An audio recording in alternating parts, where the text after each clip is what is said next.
같이 한번 읽어봅시다. 시작. 예수께서 이 땅에 오신 이유. 오늘 이 시간에는 예수께서 이 땅에 오신 이유, 이 땅에 오신 목적이라는 그런 제목으로 같이 은혜를 나누고자 합니다. 우리들의 교회 성도님들 자신의 이름에 고를 한번 붙여 보신 적이 있으십니까? 제가 우연히 이번 주에 책을 보면서 우리가 죽음에 대해서 어떻게 생각하냐면은 죽음은 제3자의 전유물이라고 우리가 생각을 한다는 거예요. 다른 사람 이름에는 고를 붙이지만은 자기 이름에 고가 붙여질 것이라고는 생각하지 않고 살아간다는 것이죠. 고 황기영 목사. 이상하죠? 이 고라고 하는 단어를 붙이게 되어질 때에 이미 세상을 떠난 사람에게 고를 붙이게 되어집니다. 그런데 이 고는요, 한자로 연고고, 까닭고, 이유고라고 그렇게 사용하는데요.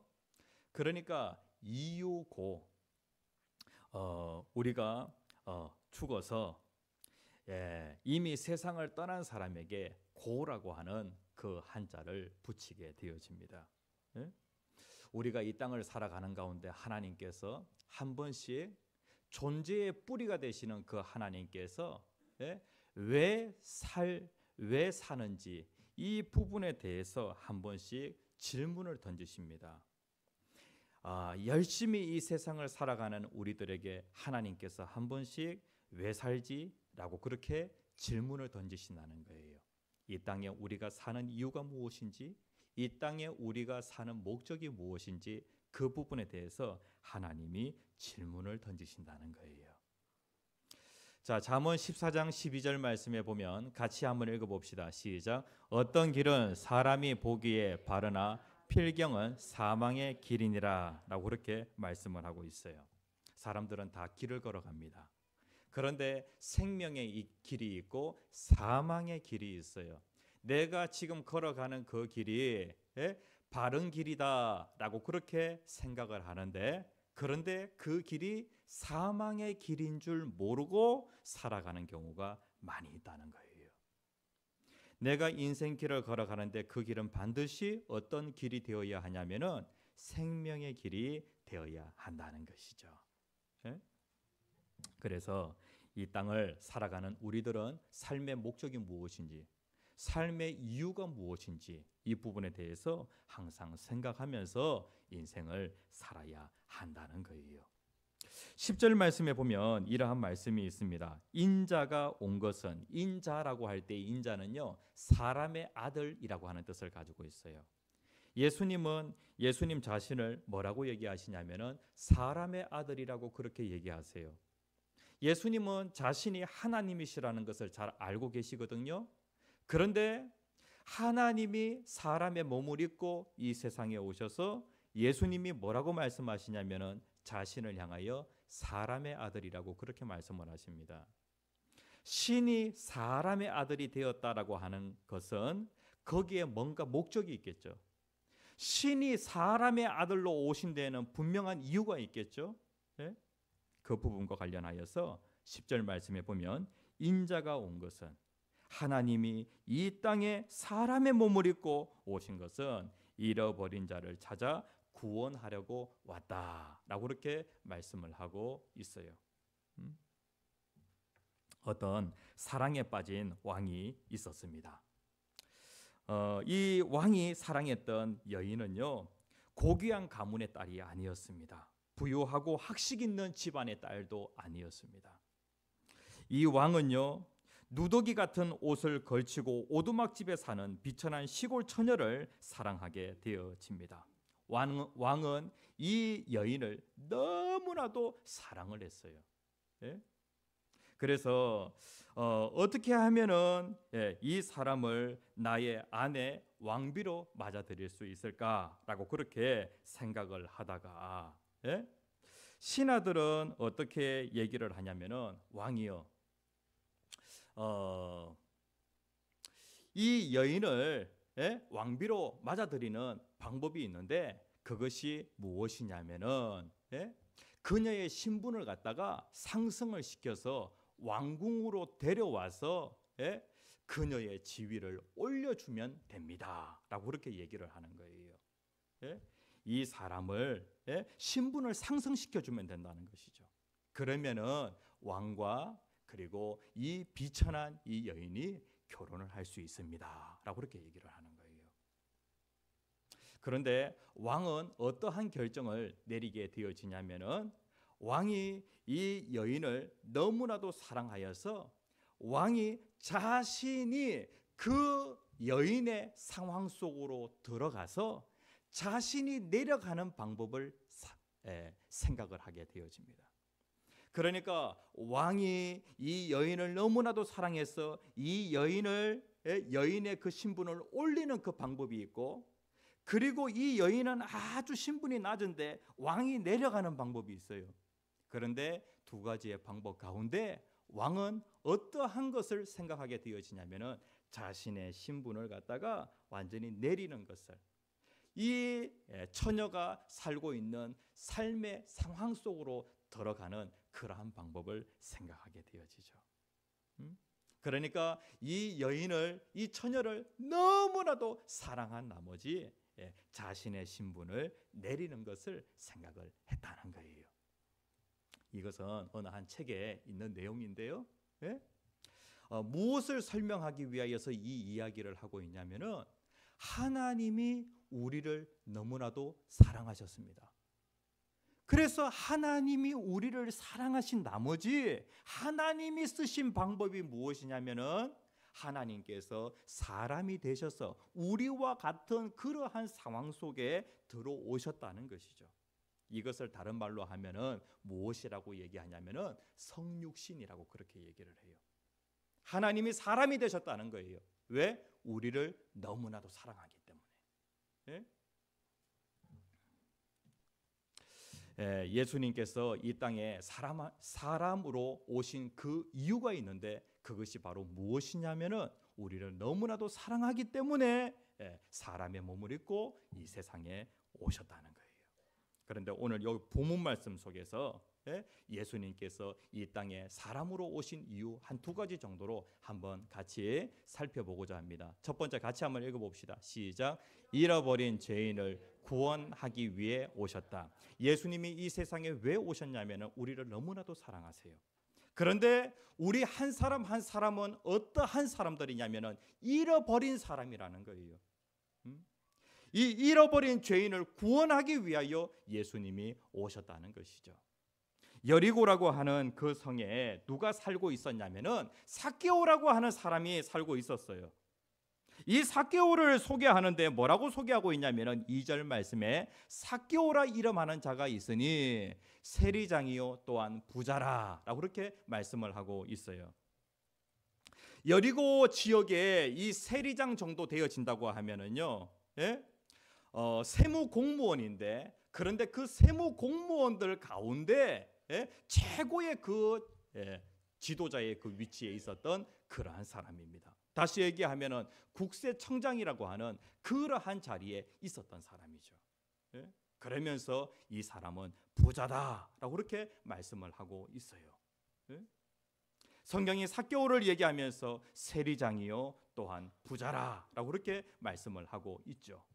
그런데 이 삭개오 이름의 뜻이 무엇이냐면은 청결하다라고 하는 그러한 이름의 뜻을 가지고 있는데요. 그런데 삭개오는 그 이름대로 정말로 청결한 삶을 살았을까? 주변 사람들의 그러한 평판을 보게 되어질 때에 야, 이 사람은 결코 청결한 그러한 삶을 살지는 않았다라고 하는 것을 짐작해 볼 수가 있어요. 7절 말씀에 보면은 예수님께서 삭개오의 집에 들어가신다고 하니까 소문이 쫙 퍼지는데 어떻게 예수님이 삭개오의 그 집에 들어가실 수가 있어? 라고 하면서 사람들이 막 수근수근거리는 거예요. 7절에 보면은 무 사람이 보고 여러 사람이 보고 수근거려 이르되 저가 누구의 집에? 죄인의 집에 유하로 들어갔도다 라고 그렇게 말씀을 하는 거예요. 사람들 사이에서 계속해서 소문이 퍼지는데 야, 어떻게 예수님이 저 죄인의 집에 들어갈 수가 있어? 이 사람의 직업이 뭐라고 그랬죠? 바로 세리라고 그랬습니다. 세무 공무원이에요. 그 당시에 이 이스라엘 나라는 로마의 식민지 상태에 있었는데, 그런데 이 식민지 백성들에게 세리라고 하는 그 직업은 많은 사람들에게 손가락질 받는 그러한 직업이었어요. 그러니까 소문난 불결한 그 죄인이 바로 누구였냐면은 바로 삭개오였다는 것이죠. 그는 부자였습니다. 그리고 또 권력도 가지고 있었습니다. 세상 사람들이 부러워하는 그러한 것들을 가지고 있었지만은 문제는 무엇이냐면은 그의 양심이 허락하지 않는 거예요. 내가 인생을 살아가는데 이렇게 살아서는 안 된다라고 하는 것을 그가 알게 되어지는 것이죠. 그래서 어떠하든지 내 인생 이렇게 살면 안 된다. 삶의 이유와 삶의 목적을 생각하게 되어질 때에 그는 그의 양심이 자기 자신을 가만히 놔두지 않는 거예요. 그때에 삭개오는 열심히 생기게 되어집니다. 3절 말씀에 보면은 그가 예수께서 어떠한 사람인가 하여 보고자 하되라고 그렇게 말씀을 하고 있어요. 내가 예수님을 꼭 만나야 되겠다. 예전에 어떠한 얘기를 들었냐면은 세무 공무원 중에 한 사람이었던 이 레위 마태라고 하는 이 사람이 예수님의 부름을 받고 예수님의 제자가 되었다라고 하는 그 얘기를 들었거든요. 야, 예수님은 죄인과 함께 하시고 죄인과 함께 식사를 하시는 그러한 분이시다 라고 하는 것을 그가 소문을 통하여서 분명히 들었을 것입니다. 왜냐하면 같은 그 동종의 업계에 있었기 때문에. 그래서 삭개오는 어떠하든지 예수님을 만나야 되겠다. 그런데 삭개오에게는 두 가지 장애가 있었습니다. 신체적인 장애로서 키가 작다라고 하는 그런 장애가 있었던 거예요.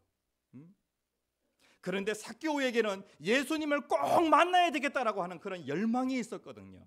그래가지고 이 장애를 극복하기 위하여 삭개오가 어떠한 결단을 내리게 되어지냐면은 내가 국세청장이지만은 예수님 만나는데 자존심 이러한 것이 무슨 의미가 있어? 나는 예수님을 오늘 꼭 만나야 돼. 그렇게 해서 돌 무화과 나무에 올라가게 되어집니다. 그러니까 뽕나무에 올라가게 되어지죠.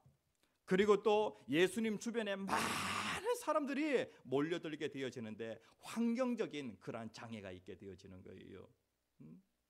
여러분들 이제 축제가 있으면은 가수들 와서 공연을 하잖아요. 그런데 사람들이 앞에 쫙 몰려 있으니까 어떻게 하든지 간에 그 가수를 조금이라도 보기 위하여서 열망이 생기게 되어지죠. 그래가지고 저 높은 곳에 올라가서 가수를 딱 본다거나, 그리고 계단에 올라가서 그 높은 곳에서 이렇게 가수를 본다거나 이러한 그 열망이 생기잖아요. 삭개오도 마찬가지로 사람들이 많이 몰려 있다는 그런 환경적인 장애가 있으니까 예수님께서 진행해 가시는 그 예수님의 그 방향 앞쪽으로 달려가 가지고 미리 돌 무화과 나무에 올라가게 되어집니다. 이쯤 되어지면은 삭개오 대단한 열망을 가지고 있는 그런 사람이다. 예수님을 만나기 위한 이러한 열망을 가진 사람이다라고 하는 것을 우리가 보게 되어집니다. 자존심 내려놓고 이 정도로 예수님을 찾는 그러한 사람들 참 드뭅니다. 그런데 오늘 성경은요, 이 삭개오의 그 열망의 그 크기도 아주 크지만은 예수님이 이 삭개오를 만나고자 하는 그 열망은 삭개오의 열망보다도 더 크다라고 하는 것을 오늘 본문 말씀을 통해서 알 수가 있습니다. 예수님께서 점점 어느 쪽으로 오시게 되어지냐면은 삭개오가 올라가 있는 그 뽕나무 쪽으로 예수님께서 걸어오십니다. 그리고 예수님께서 이 삭개오를 보시면서 당신이라고 그렇게 얘기하지 않고 삭개오의 이름을 정확하게 부르시는 거예요. 삭개오야 라고 그렇게 예수님이 부르시는 것이죠. 예수님은 하나님이시니까 이 삭개오의 이름을 일찍부터 알고 계셨다라고 그렇게 우리가 생각해 볼 수 있는 것이죠. 삭개오야라고 그렇게 부르시면서 삭개오야 속히 내려오라라고 그렇게 말씀을 합니다. 그런데 오늘 성경 말씀이 뭐라고 얘기하고 있냐면은 10절에 인자가 온 것은 뭐하러 왔다고요? 잃어버린 자를 찾아 구원하러 왔다라고 그렇게 말씀을 하고 있어요. 그러니까 예수님에게는 이 삭개오가 어떠한 사람이냐면은 잃어버린 자예요. 우리들의 교회 성도님들, 잃어버린 것은 반드시 찾아야 돼요. 예? 예수님에게 이 삭개오는 너무나도 소중한 그러한 존재이기 때문에 반드시 찾아야 한다는 것이죠. 1절 말씀에 보면 오늘 이 이야기의 시작이 어떻게 시작이 되어지냐면은 예수께서 어디로 들어가셨다고요? 여리고로 들어가 지나가시더라라고 그렇게 말씀을 하고 있는데, 예수님께서 여리고에 왜 들어가셨냐면은 예수님에게 있어서 정말 소중한 존재인 이 삭개오를 예수님께서 구원하시려고 여리고에 들어가신 것이죠. 우리는요 오늘 이 본문 속에서, 오늘 이 이야기 속에서 하나님이 나를 얼마나 사랑하시는지 그것을 볼 수 있어야 합니다. 부모님은 자식이 많든지 적든지 그 하나하나를 몇 퍼센트로 사랑하냐면은 100%로 사랑한답니다. 부모는요. 만약에 부모에게 자녀가 셋이 있으면은 그 자녀를 갖다가 몇 퍼센트로 사랑하냐면은 33.33%로 사랑하는 것이 아니라 그 한 명 한 명, 자녀 한 명 한 명을 부모는 어떻게 사랑하냐면은 100%로 사랑한다는 거예요. 제가 이제 책을 통해 가지고 이 얘기를 쭉 이렇게 이제 보면서 저희 그 자녀들에게 이렇게 한번 물어봤어요. 아빠는 너희들을 사랑하는데에 너희 한 명 한 명을 100%로 사랑해 라고 그렇게 얘기를 하니까, 아빠는 엄마를 100%로 사랑하고 우리들은 0%라고 그렇게 이제 얘기를 하더라고요. 그런데 부모의 입장에서 자녀 한 명 한 명을 생각할 때에 100%로 사랑하게 되어져요. 하나님도 마찬가지예요. 세상에 많고 많은 사람들이 있는데 하나님께서는 그 하나님의 택한 그 백성들 있잖아요. 그 한 사람 한 사람을 하나님은 무엇으로 생각하냐면은 너는 나의 100%야. 하나님이 그렇게 생각을 하신다고요. 하나님이 사람의 몸을 입고 이 세상에 오셔서 우리를 위하여서 십자가에 못 박혀 죽으셨어요. 그리고 나 한 사람을 살리시기 위하여서 하나님은 하나님의 100%라고 할 수 있는 하나님 전부를 갖다가 나를 위하여 내어주신 것이죠. 하나님의 그 마음은 이러한 마음이라고요. 하나님과 나 사이에서 하나님의 그 사랑은 1대1이에요. 하나님이 나 한 사람, 그러니까 여기에 100명이 있으면 하나님께서 나를 갖다가 1%씩 이렇게 사랑하시는 것이 아니라, 여기에 100명이 있으면 하나님께서 한 사람 한 사람을, 황 목사도 100%로 사랑하시고, 그리고 또 우리 정금식 권사님도 하나님 100%로 사랑하신다는 거예요. 이스라엘 땅에 많고 많은 사람들이 있었는데 예수님께서 누구에게 찾아가셨냐면은 이 삭개오에게 찾아가셨어요.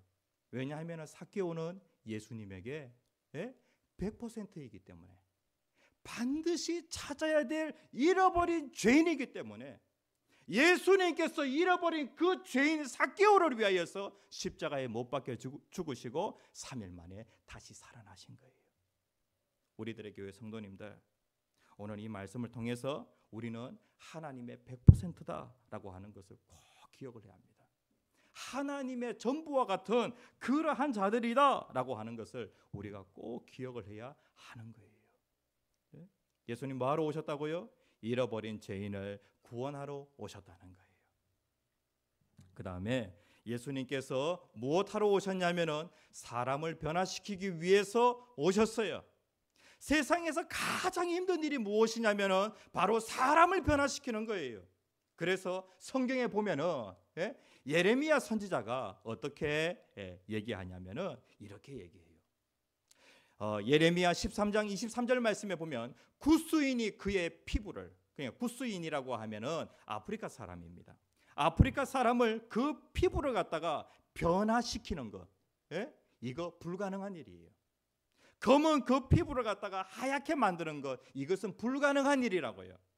그리고 표범이 그의 반점을 변하게 할 수 있느냐? 할 수 있을진데 악에 익숙한 너희도 선을 행할 수 있으리라 라고 그렇게 말씀을 하고 있어요. 그러니까 이 말씀은 무슨 말이냐면 아프리카 사람이 그 피부를 갖다가 바꾸는 것, 그 다음에 표범이 그 반점을 없애는 것, 이것은 거의 불가능한 일이라는 거예요. 사람에게는 이것이 불가능한 일인데, 그런데 하나님께는 이것이 불가능한 일이 아니라는 것이죠.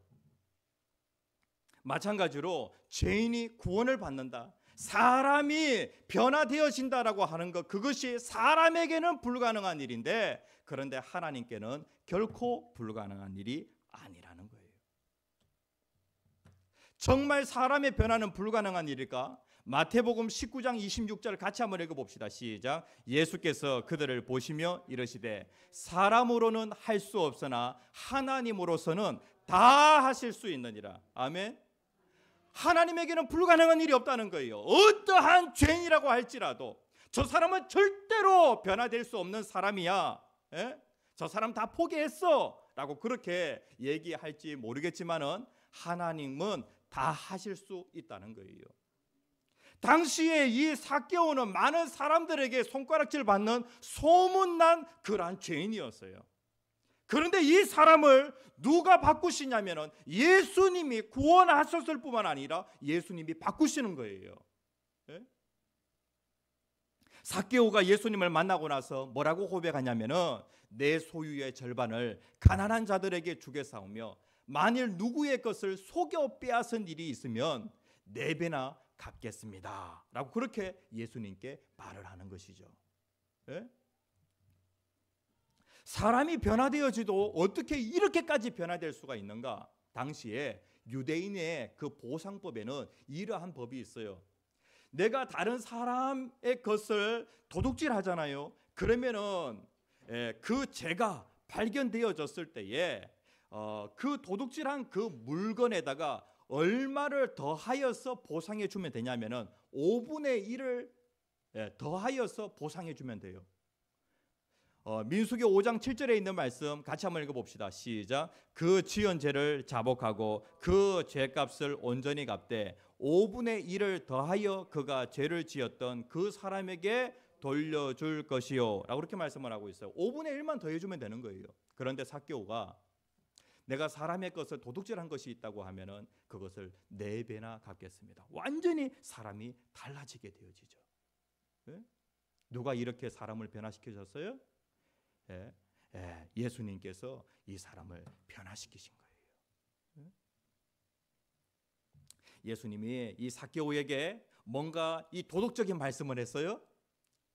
도덕적인 그 말씀에, 그 가르침에 감동을 받고 이 사람이 변화되어진 거예요? 아니요. 이 죄인에게 찾아오신 예수님, 그 예수님의 그 사랑, 이 삭개오 한 사람을 100%로 사랑하시는 그 예수님을 보고 이 삭개오가 변화가 되어진 것이죠. 이것을 뭐라고 얘기하냐면은 복음이라고 그렇게 얘기를 해요. 복음의 주인이신 예수님만이 사람을 변화시키실 수가 있어요. 기독교는요, 뭔가 가르침이 아니라 기독교는 무엇이냐면은 관계예요. 예수님은 지금도 살아계셔서 여러분들 한 사람 한 사람에게 인격적으로 다가가세요. 그러면서 내가 너를 사랑하는데 너는 나의 100%야. 100%로 너를 사랑해 라고 그렇게 예수님께서 말씀을 하시고, 그리고 예수님께서 나에게 다가오셔서 나를 바꾸시는 거예요. 그리고 이 삭개오가 바뀌게 되어지는데요. 그런데 이 삭개오가 바뀌게 되어지니까 이 복음의 파장이라고 하는 것이 생기게 되어집니다. 예? 내가 예수를 믿게 되어지잖아요. 그러면은 복음의 파장이라고 하는 것이 생겨요. 그 파장이 제일 먼저 어디로 퍼지게 되어지냐면은 가정에 퍼지게 되어집니다. 예? 5절 말씀에 보면 내가 오늘 내 집에 유하여야겠다. 예수님이 누구 집에? 삭개오 집에 가겠다는 거예요. 삭개오 집에는 누가 있냐면 삭개오만 있는 것이 아니라 삭개오의 그 가족들이 있어요. 7절 말씀에 보면 저가 죄인의 집에 들어가셨도다. 다시 얘기하면 삭개오의 그 가정에 들어가셨다는 거예요. 그러므로 인하여서 무슨 일이 벌어지게 되어지냐면은 이 삭개오의 그 가정에도 복음이 들어가서 삭개오의 가정이 변화되어지는 놀라운 역사가 일어나게 되어집니다. 노아 시대에 노아 한 사람이 복음을 받게 되어지는데, 그런데 그 복음의 그 파장이 노아의 그 집에 그대로 퍼지게 되어집니다. 그래서 노아만 구원을 받은 것이 아니라 노아의 그 자녀들, 그리고 심지어 며느리들까지 구원을 받게 되어집니다. 그리고 예수님께서 빌립보 감옥에 이 사도 바울이 빌립보 감옥에 가게 되어지는데, 그곳에서 빌립보 감옥을 지키던 그 간수가 예수님을 믿게 되어지는데, 그런데 그 간수로 인하여서 어떻게 되어지냐면은 복음의 파장이 생기게 되어집니다. 그리고 그 복음, 그 간수의 그 가정이 다 예수를 믿게 되어지죠. 사도행전 16장 31절 말씀 같이 한번 읽어봅시다. 시작. 이르되 주 예수를 믿어라. 그리하면 너와 내 집이 구원을 받으리라. 빌립보 간수만 구원을 받는 것이 아니라 빌립보 간수로 인하여서 복음의 파장이 가정에 미쳐서 가정이 구원을 받는다라고 그렇게 말씀을 하고 있습니다. 사도 바울이 편지를 하게 되어질 때에 빌레몬서 1장 2절 말씀에 보면은 내 집에 있는 교회에 편지하노니라고 그렇게 말씀을 하고 있어요. 그러니까 그 집이 무엇이 되어졌냐면은 교회가 되어졌다는 거예요. 우리들의 교회 성도님들, 사람의 변화는 정말로 어렵습니다. 사람은 뭔가 교육을 통하여서, 가르침을 통하여서 사람이 변화되어질 수 있느냐? 아니요. 사람을 바꾸실 수 있는 분은 누구시냐면 바로 예수님밖에 없습니다. 그래서 우리는 예수님을 복음이라고 그렇게 얘기를 합니다. 복음의 주인공이신 예수님께서 내 삶 가운데 들어오시게 되어지면은 내가 변화가 되어지는 것이죠. 예수님이 이 땅에 뭐 하러 오셨냐면은 나를 구원하러 오셨습니다. 그리고 나를 변화시키려고 오셨습니다. 마지막으로 한 이야기를 하고 마치려고 하는데, 1900년에 강화도 북부 해안에 홍의 마을에 홍순일이라고 하는 부자 교인이 살고 있었어요. 이 사람은 정말로 큰 부자였습니다. 그리고 그 마을에 사는 사람들 중에서 이 사람에게 빚을 지지 않은 사람은 거의 없을 정도로 이 사람은 큰 부자였죠. 그런데 이 사람이 예수를 믿게 되어집니다. 그러면서 하루는요, 한 말씀을 듣게 되어지는데, 1만 달란트, 평생 갚아도 다 갚을 수 없는 그 빚을 진 그 종이 어떤 임금으로부터 1만 달란트라고 하는 엄청난 그 금액을 그냥 탕감을 받게 되어집니다. 빚이 완전히 없어진 거예요. 그런데 이 사람에게 어떤 사람이 빚을 졌는데 100데나리온이라고 하는 빚을 졌어요. 그런데 자신에게 100데나리온 빚진 그 사람을 이 사람이 어떻게 하냐면은 빚을 안 갚는다고 감옥에 쳐넣었어요. 이 얘기를 딱 듣고 이 사람이 성경에 기록되어 있는 말씀 문자 그대로 자기가 살아야 되겠다고 생각을 한 거예요. 나는 평생 갚아도 다 갚을 수 없는 큰 죄의 빚을 진 죄인인데 하나님이 내 죄를 다 용서해 주셨어. 그렇다고 하면은 나도 이 마을에 나에게 빚진 이 사람들의 빚을 탕감해 주어야 돼라고 그렇게 생각을 한 거예요. 그래서 그 마을에 있는 사람들의 빚을 다 탕감해 주었어요. 마을 사람들이 어떻게 됐을까요? 다 교인이 됐어요. 다 예수를 믿게 되었어요. 그리고 정말로 마음에 감동이 되어져서 자기의 그 재산을 교회에 헌금을 하게 되어집니다. 그랬더니 교회는 가난한 사람들을 위하여서 묘자리를 만들 수 없는 그러한 사람을 위하여서 묘지를 만들게 되어집니다. 그렇게 해서 가난한 사람들이 그 묘지를 이용할 수 있도록 그렇게 하고, 그리고 이 사람은 홍순일이라고 하는 이 사람은 나중에 목사님이 되었어요. 자기의 재산을 정리하고 그리고 평생 복음을 전하는 그러한 삶을 살았다는 거예요. 우리들의 교회 성도님들, 여러분들이 이 세상에 존재하는 목적이 뭐예요? 예?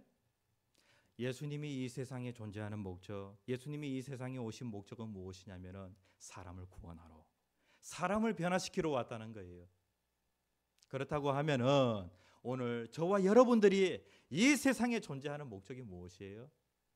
가장 가치 있는 일을 해야 되겠죠. 가장 가치 있는 일이 무엇이냐면은 바로 사람을 살리는 일이에요. 사람을 변화시키는 그 일이에요. 그런데 우리에게 무엇을 주셨냐면은 바로 복음을 주셨어요. 복음이면은 사람을 살릴 수 있고 사람을 변화시킬 수가 있어요. 복음이면은 가정을 살릴 수 있고 가정을 변화시킬 수가 있는 거예요. 이번 영혼 초청 잔치를 통하여서 나와 가정 그리고 또 지역이 변화되어지는 놀라운 은혜가 있기를 간절히 축복합니다. 찬양하겠습니다. 예수 열방의 소망.